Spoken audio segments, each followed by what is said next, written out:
After a long, cool and wet winter, spring is here at last. So we're heading out from Point Walter to see what's happening around the river.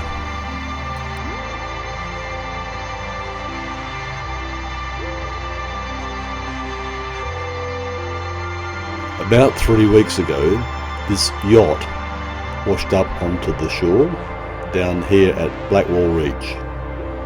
All the gear's on board. I'm not sure why somebody hasn't tried to retrieve it by now.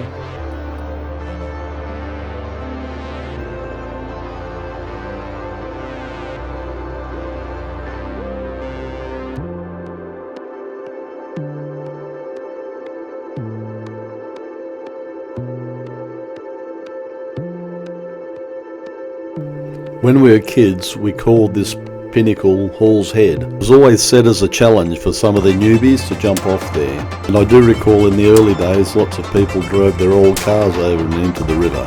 And some of the rusty relics are still there on the bottom. And now we're making our rendezvous with Lee to use his marlin board to allow us to jump in and check the moorings for mussels.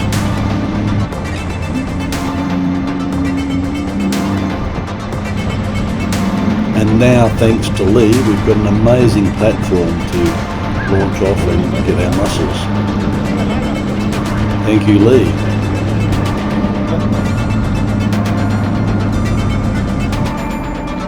I'll pull up down the side.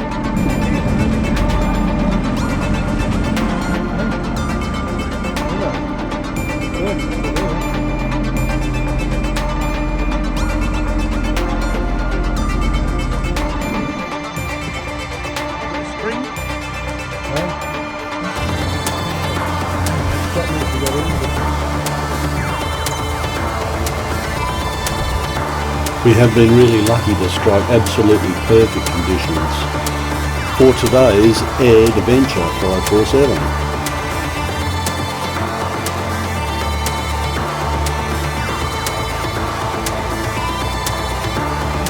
And as you can see, the haul is pretty good. Pretty big, beautiful mussels, but be really careful because sometimes you pick up a blue-ringed octopus in the deal.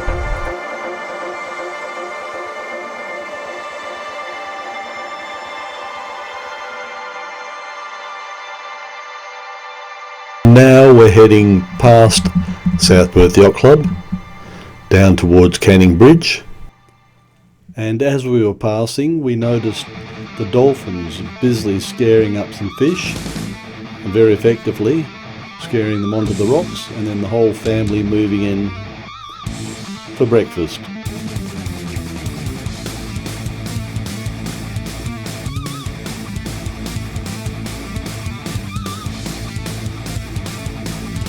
And under Canning Bridge, the local artists have been very busy, hanging up self-portraits maybe.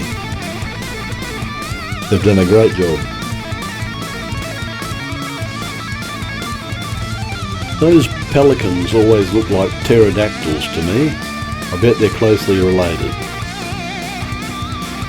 When you look across here and see all the high-rises in Mount Pleasant, it's hard to believe the development that's happened in the last few years.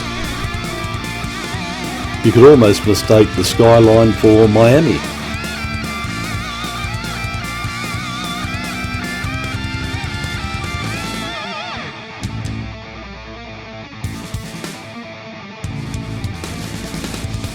Hang on to your hat, Peter.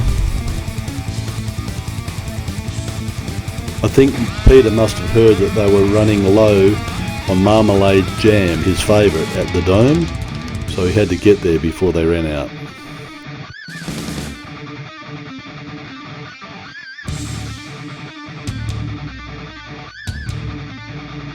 And yes, as it worked out, Marmalade Jam was finished and Peter had to put up with a berry jam.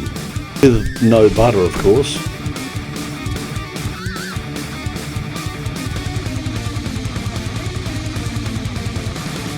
And now it's time to head home, like this lonely man o' war.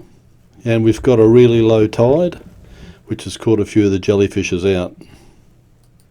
This area in Lucky Bay used to be a huge rubbish tip and a sort of an oyster bed area. There's still lots of evidence of where the oysters used to be. My recollection is that when we first started coming here, maybe 50 years ago, some of these oysters were still alive. They had beautiful pearl shell finishes on them. Anyway, after a great day of exploring the river, it's time to load up and head for home. Never, never, ever, ever let it end.